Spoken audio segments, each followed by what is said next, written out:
नमस्ते छात्र दोस्तों, PVM e learning YouTube channel पर आप सभी का स्वागत है। यदि आपको मेरी वीडियो अच्छी लगती है तो लाइक, शेयर और सब्सक्राइब करना न भूलिएगा। तो चलिए दोस्तों, कक्षा 9वीं विषय हिंदी, गद्य इकाई क्रमांक 1, अध्याय क्रमांक 5वां, जूलिया, अंतोन चेखव द्वारा लिखित इस एकांकी को आज हम पढ़ने जा रहे हैं। दोस्तों, जूलिया यानी गवर्नेस या जूलिया, जो वालसी वेदना नाम की जूलिया है, वह जूलिया यानी एक सेविका है, आया है, जो बच्चों को देखभाल तथा बच्चों को पढ़ाने का काम करती है। इस संदर्भ में यह एकांकी है। तो चलिए पढ़ते हैं अंतोन चेखव द्वारा लिखित जूलिया इस एकांकी को। पहले तो मैं आपको लेखक अंतोन चेखव इनके संदर्भ में कुछ कहना चाहूंगा। दोस्तों, अंतोन चेखव, इनका जन्म 29 जनवरी 1860 तगान रोग यानी रूस में हुआ तथा इनकी मृत्यु 15 जुलाई 1904 में हुई। इसके संदर्भ में कहा जाता है कि भारत के आजाद होने के उपरांत जिन मित्र राष्ट्रों ने भारत को अपना सहृदय मित्र राष्ट्र माना, उनमें से एक प्रमुख राष्ट्र है, वह है रूस। मित्र राष्ट्र होने की बदौलत वहां की सांस्कृतिक साहित्यिक परंपराओं का आदान प्रदान भारत में होता रहा। यही नहीं तो दोस्तों, भारतीय साहित्य भी रूस में पसंदीदा साहित्य है। रूस का साहित्य कला भारतीय लोग पसंद करते हैं। महान रूसी साहित्यकार अंतोन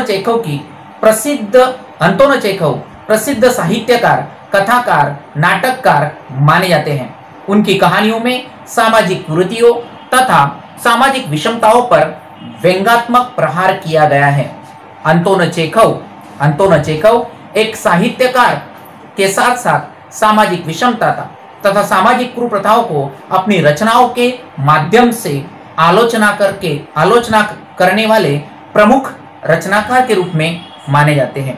यदि उनकी रचना मानी जाए दोस्तों, तो अ डिटरी स्टोरी, द वाइफ, यह उपन्यास है, या अन्ना ऑन द नेक, या अ बैड बिजनेस, या द बर्ड मार्केट, या ओल्ड एज, या ग्रीशा नाम की कहानी उनकी प्रसिद्ध है। यही नहीं दोस्तों, एबोनोव या द पेरी अवार्ड आदि नाटक भी उनके प्रसिद्ध माने जाते हैं। दोस्तों, इस जूलिया नाम की एकांकी का सही मायने में अर्थ क्या है, या इस गद्य एकांकी की विशेषता क्या है, इसके संदर्भ में यदि आपसे मैं कहूं तो दोस्तों, नाटिकाओं में लघु रूप की जो विधा होती है उसको एकांकी कहते हैं। नाटिकाओं के भीतर जो सबसे लघु यानी छोटा रूप होता है उसे एकांकी कहा जाता है। एकांकी में किसी एक विषय को रहस्यमय रूप से पेश किया जाता है। कई जगह एकांकी बहुपात्री होती है, लेकिन कुछ जगह पर इसका प्रयोग एक पात्री भी होता है या हो सकता है, जो विषयों के अनुरूप मानी जाती है। यही नहीं दोस्तों, एकांकी की कथा एवं संवाद आदि से अंत तक रोचक एवं आकर्षक होते हैं। इस प्रस्तुत जूलिया नाम की एकांकी एक सामाजिक विषय को उजागर करती है। समाज का जब से निर्माण हुआ है तब से समाज में दो वर्ग निर्माण हुए हैं। एक वर्ग दूसरे वर्ग का हमेशा शोषण करता आया है, जैसे कि अमीर और गरीब, मालिक और नौकर, यह वर्ग निर्माण हुए हैं। और यही नहीं तो जो पहला वर्ग है वो दूसरे वर्ग पर हमेशा अपना शोषण करता आया है और दूसरा वर्ग हमेशा शोषण स्वीकारता रहा है। प्रस्तुत एकांकी के भीतर रचनाकार के द्वारा दब्बूपन को त्याग कर अपने अधिकार और न्याय के लिए सजग रहने हेतु प्रेरित किया गया है। इसके संदर्भ में और मैं कहना चाहूंगा कि कुछ ऐसे भले लोग होते हैं जो भलमानसाहत में अपने साथ होने वाले अन्यायों और अत्याचारों या जातियों को बर्दाश्त कर लेते हैं, पर उनका विरोध करने की हिम्मत वे नहीं जुटा पाते। इस प्रस्तुत जूलिया नाम की एकांकी की जो पात्र है, या इस एकांकी के भीतर जो पात्र है जूलिया नाम की, वह जूलिया भी ऐसी एक दब्बू और भीरू महिला है जो अन्याय सहकर भी खामोश रहती है। और यही नहीं, जिस व्यक्ति के बच्चों को वह पढ़ाती है और साथ ही साथ उनकी देखभाल करती है, वह व्यक्ति उसे सबक सिखाने के लिए उसके साथ अन्याय करने का नाटक करता है। इस तरह इस जूलिया की आंखें खोलता है कि कठोर, निर्मम, क्रूर, हृदयहीन संसार में डब्बू और रीढ़ रहित लोगों के लिए कोई स्थान नहीं है। उसे अपने आप को बचाए रखने के लिए निर्भीक होना आवश्यक है। तो किस प्रकार लेखक या इस कहानी के प्रमुख पात्र जूलिया को किस प्रकार वह आत्मनिर्भर बनाते हैं या अपने अधिकारों के लिए सजग रहने के लिए सिखाते हैं, इसके संदर्भ में हम एकांकी को मौखिक संवाद रूप में सुनते हैं, यानी अनायासी आपको एकांकी पूरी तरह समझ में आ जाएगी। तो चलिए सुनते हैं अंतोन चेखव रूसी लेखक द्वारा लिखित जूलिया इस एकांकी को। जूलिया लेखक के घर लगी हुई एक नौकरानी है, गवर्नेस है, जो अब तक कई जगहों पर काम कर चुकी है, और लेखक किस प्रकार उससे संवाद कर उसके दब्बू या भीरूपन को उजागर करने का काम करते हैं, इसके संदर्भ में हम जानकारी प्राप्त करते हैं। सुनिए जूलिया। बच्चों की गवर्नेस जूलिया वासिलदेवना आती है। आपने मुझे बुलाया था मालिक? हाँ, बैठ जाओ जूलिया, खड़ी मत रहो। शुक्रिया। जूलिया, मैं तुम्हारी तनख्वाह का हिसाब करना चाहता हूँ। मेरे ख्याल से तुम्हें पैसों की जरूरत होगी, और जितना मैं तुम्हें जान सका हूँ, मुझे लगता है कि तुम अपने आप पैसे नहीं मांगोगी, इसीलिए मैं खुद ही तुम्हें पैसे देना चाहता हूँ। हाँ, तो तुम्हारी तनख्वाह 30 रूबल महीना तय हुई थी ना? जी नहीं मालिक, 40 रूबल। नहीं भाई, 30। ये देखो डायरी, इसमें नोट कर रखा है। मैं बच्चों की देखभाल और उन्हें पढ़ाने वाली हर गवर्नेस को 30 रूबल महीना ही देता हूँ। तुमसे पहले जो गवर्नेस थी उसे भी मैं 30 रूबल ही देता था। अच्छा, तो तुम्हें हमारे यहाँ काम करते हुए 2 महीने हुए हैं ना? जी नहीं, 2 महीने 5 दिन। क्या कह रही हो जूलिया?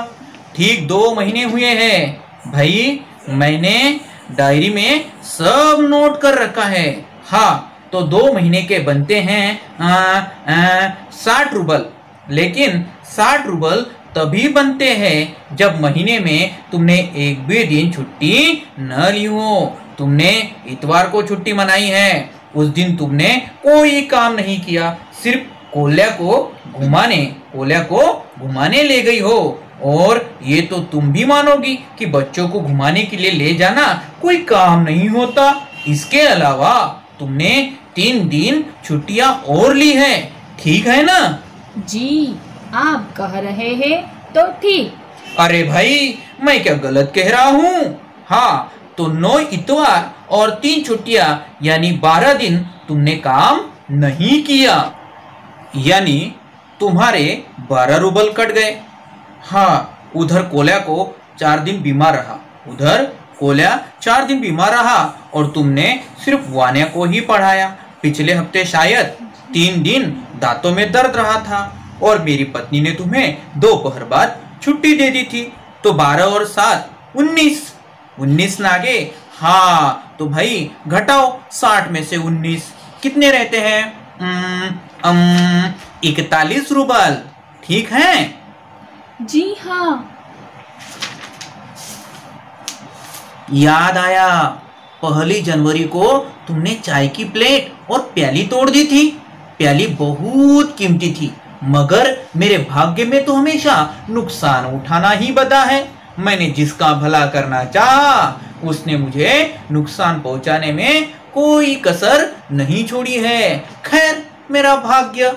हाँ, तो मैं प्याली के 2 रूबल ही काटूंगा। अब देखो, उस दिन तुमने ध्यान नहीं दिया और वहां किसी टहनी की खरोच लगने से बच्चे की जैकेट फट गई। 10 रूबल उसके, 10 रूबल उसके हुए, 10 रूबल उसके गए। इस तरह तुम्हारी लापरवाही की वजह से घर की सफाई करने वाली नौकरानी मारिया ने वान्या के नए जूते चुरा लिए। तुम मेरी बात सुन भी रही हो या नहीं? जी, सुन रही हूँ। हाँ, ठीक है। अब बताओ, अब देखो भाई, तुम्हारा काम बच्चों को पढ़ाना और उनकी देखभाल करना है। तुम्हें इसी के तो पैसे मिलते हैं। तुम अपने काम में ढील दोगी तो पैसे कटेंगे या नहीं? मैं ठीक कह रहा हूँ ना? तो जूतों के 5 रूबल और कट गए। और हाँ, 10 जनवरी को मैंने तुम्हें 10 रूबल दिए थे। जी नहीं, आपने कुछ नहीं। अरे, मैं क्या झूठ बोल रहा हूँ? मैं डायरी में हर चीज नोट कर लेता हूँ। तुम्हें यकीन न हो तो दिखाऊं डायरी? दिखाऊं डायरी? आप कह रहे तो आपने दिए ही होंगे। दिए होंगे नहीं, दिए हैं। ठीक है, घटाओ। 27 41 में से 27 गए। बचे 14। क्यों, हिसाब ठीक है ना? मुझे अभी तक एक ही बार कुछ पैसे मिले थे और वो मुझे मालकिन ने दिए थे, सिर्फ 3 रूबल, ज्यादा नहीं। अच्छा, और इतनी बड़ी बात तुम्हारी मालकिन ने तो मुझे बताई तक नहीं। देखो, तुम न बताती तो हो जाता ना अनर्थ। खैर, देर से ही सही, मैं इसी भी डायरी में नोट कर लेता हूँ। हाँ, तो 14 में से 3 और घटा दो, बचते हैं 11 रूबल। संभालो, ये लो, गिन लो। ठीक है ना? जी, धन्यवाद। तुम मुझे धन्यवाद दे रही हो जूलिया, जबकि तुम अच्छी तरह जानती हो कि मैंने तुम्हें ठग लिया है, तुम्हें धोखा दिया है, तुम्हारे पैसे हड़प लिए हैं और तुम इसके बावजूद मुझे धन्यवाद दे रही हो। जी हाँ मालिक। जी हाँ मालिक? जी हाँ मालिक? क्यों जी हाँ मालिक? क्योंकि इससे पहले मैंने जहाँ जहाँ काम किया उन लोगों ने तो मुझे एक पैसा तक नहीं दिया। आप कुछ दे रहे हो?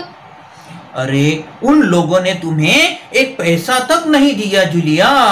मुझे ये बात जानकर जरा भी आश्चर्य नहीं हो रहा है। जूलिया, मुझे इस बात के लिए माफ कर देना कि मैं तुम्हारे साथ एक छोटा सा क्रूर मजाक किया, पर मैं तुम्हें सबक सिखाना चाहता हूँ। देखो जूलिया, मैं तुम्हारा एक पैसा नहीं मारूंगा। ये है तुम्हारे 80 रूबल। मैं अभी इन्हें तुम्हें सौंप देता हूँ, लेकिन इससे पहले मैं तुम्हें कुछ पूछना चाहूंगा। जूलिया, क्या ये जरूरी है कि इंसान भला कहलाने के लिए इतना दब्बू, भीरू और बोधा बन जाए कि उसके साथ जो अन्याय हो रहा है उसका विरोध तक न करे, बस खामोश रहे और जातियां सहता जाए? नहीं जूलिया, नहीं, इस तरह खामोश रहने से काम नहीं चलेगा। अपने को बचाए रखने के लिए तुम्हें इस कठोर, क्रूर, निर्मम और हृदयहीन संसार से लड़ना होगा। अपने दांतों और पंजों के साथ लड़ना होगा, पूरी शक्ति के साथ। मत भूलो जूलिया, इस संसार में दब्बू और रीढ़ रहित लोगों के लिए कोई स्थान नहीं है, कोई स्थान नहीं है। धन्यवाद।